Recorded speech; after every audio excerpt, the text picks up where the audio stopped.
breaking news. Good evening and thanks for joining us for News 12 at 10. I'm Andrew McClung.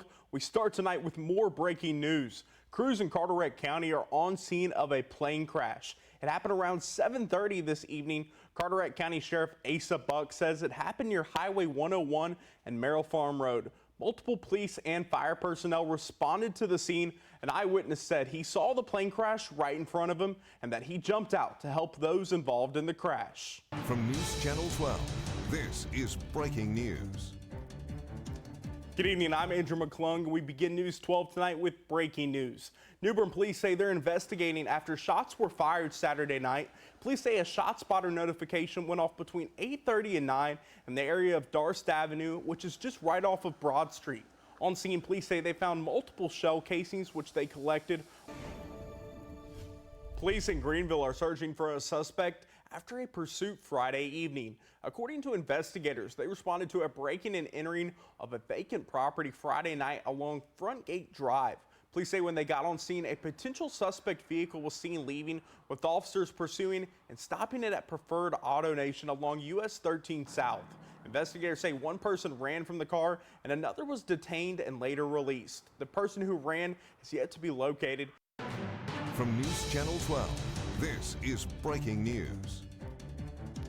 Good evening, I'm Andrew McClung, and we're continuing to follow breaking news from earlier today out of Greene County, where a man is dead after a shooting with law enforcement. According to investigators, they responded to a breaking and entering in progress around 10 a.m. this morning at a home along Judge Hardy Street in Maury, which is near Moore Rouse Road. Officials say when they got on scene, they found a resident of the home outside who said that a man had broken in their home and that they were still inside. Investigators say a deputy made contact with the man inside and that the two then got into a fight, which sheriff's officials say led to the deputy shooting the man. Authorities say EMS was called and they tried to save the man's life, but investigators say the man ended up passing away. And that man has been identified as 54-year-old Willie Thomas Lovett. Investigators say his motive for entering the home at this time still remains under investigation. From News Channel 12, this is breaking news. Good evening, I'm Andrew McClung, and we begin tonight with breaking news. Greenville police are investigating a shooting that happened earlier this evening. Police say they were called to the Sheets along Moy Boulevard just before 9 in reference to a shooting. That Sheets is located right beside ECU Health Medical Center. Authorities say they found one victim on scene who had been shot, and they add a person of interest is currently in custody and that there is no danger to the public. This is a developing story, and we will continue to update you on air and online at WCTI-12.com. Former President Bill Clinton stumping in Eastern Carolina today for Kamala Harris and Tim Walz. News 12's Chris Young was there and spoke to those in attendance about how Clinton's visit could impact voters' choices here in a few weeks. Hurricane Helene devastated western North Carolina, and here in New Bern, community members are banding together to send support out west. News 12's Elena Laster learns how you can help. A warm, sunny day. It's what you'd expect for this time of year, except it's the first day of fall today as well. Meteorologist Grant Carlton joining us now. Grant, when are we going to see some of that fall chill? After a rainy Friday, the weekend turned out to be pretty nice. Chief Meteorologist Donnie Coxon tonight. Donnie, is that rain going to stick around next week, or are we going to have some more sun for the next few days? Tonight, we're learning more about a security device that will not be going in Beaufort County schools. Beaufort County Sheriff Scott Hammond says the idea was for an amnesty box. The box would be placed as a last option right before kids would walk through a metal detector. They would be locked and only accessible to Sheriff's Office officials. You could put illegal paraphernalia in the box and not face any charges. Today, renowned novelist, screenwriter, and film producer Nicholas Sparks kicked off his tour for his new book. The New Bern resident held a meet and greet with fans today. It was at the Books A Million in New Bern. Those in attendance got a copy of his new book, Counting Miracles, while also getting their picture with Sparks as well. It's stop one in his 11-stop book tour that will visit cities like Houston, Texas, and Detroit, Michigan. A Greenville man has stepped up to help people in need in Western Carolina. Sean Hendricks says he got a call a few weeks ago that they were struggling to get Starlink satellites into the region. He reached out to his friend and said he could help, helping deliver and set up more than 60 Starlink internet units for the area. And that donation has turned into so much more, from clothing to food to shelter. News 12's Andrew McClung explains why many along the highway think the construction is causing the flooding. Scotty Smith is the owner of Bath Concepts. His business has been at Brittany Place for 26 years. We have never witnessed flooding like we're witnessing with what has gone on over the last couple of weeks. Cosmetologist Antonella Tripciano at LM Hair Studio can attest. The parking lot's always constantly getting flooded. Unfortunately, if you look around, the nightmare has just gotten worse and worse and worse through the year and a half they started. And businesses here at Brittany Place along Highway 70 have not only been dealing with flooding in the parking lot, but some have had water get inside their building. And then just about 200 yards down the road, here at Caton Plumbing, they had about 8 inches of water flood here inside their business. And as of Thursday, crews are still in here at Caton's Plumbing cleaning up from the flooding damage. It's just destroyed everything. We've thrown all the furniture out. They're down there cutting the walls out now.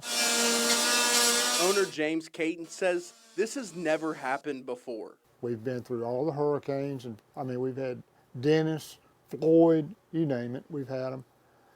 Pretty bad hurricanes where the city of New Bern was flooded. People flooded all out downtown, but we've never been flooded here. Caton and others believe the construction along the highway is the culprit. DOT is saying it's the contractor, and I don't know. I've talked to the contractor. The contractor says that their storm drain's adequate, but where they're tying in across the road, I guess, to the DOT's existing outfall is not big enough. NCDOT engineer Jordan Scott says they are reviewing the project after what occurred Sunday and Monday. I know we're investigating, our drainage that we're putting in. When we construct a project, the intent is to always maintain drainage, at least to the existing level. Like I said, it was a very high intensity event. We don't have all our permanent drainage in right now. So we're kind of in an in-between phase from existing to permanent. So we're reviewing all those devices, we're reviewing where we're at, all those connections, and making sure that we do have that connectivity and hadn't have anything blocked up. Now, Scott says they urge any business owners or residents dealing with flooding issues to reach out to them and contact them with your concerns. That information can be found on our website, WCTI12.com. In the studio, Andrew McClung, News 12. We're looking into a viral story for you tonight. It's being called the Carteret County Sign War, and it's taking on a life of its own. So I went and found out how the sign of the times started. Dank Burrito owner Clark Merrill knows a sign is an important piece of marketing.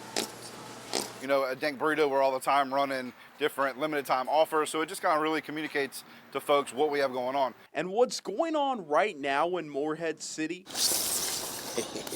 is a war. And it's just good fun. That all started with Sam Turnage's sign at Yanni's Grill and Bar. On the sign I had, "Happy Birthday, Jeff," for 26 days roughly. And I just had a wild hair, wanted to just kind of pick a fight, and I put up Yanni's "Quit Being Lazy, Change Your Sign." And I responded with, "We're not lazy, we're just busier than you." And from there, the dueling dialogue took off. And others started chirping in. Because they started with these, I guess, and now all the way down there, there's all the different restaurants messing with each other. I think there's probably over 70 businesses that's chimed in since. Businesses from all over Carteret County have given their 2 cents. From restaurants to local flower stores and even arcades. Plus, holy guacamole, churches have joined in. And in case you didn't know, there's even a song. The signs are up and the drama's real.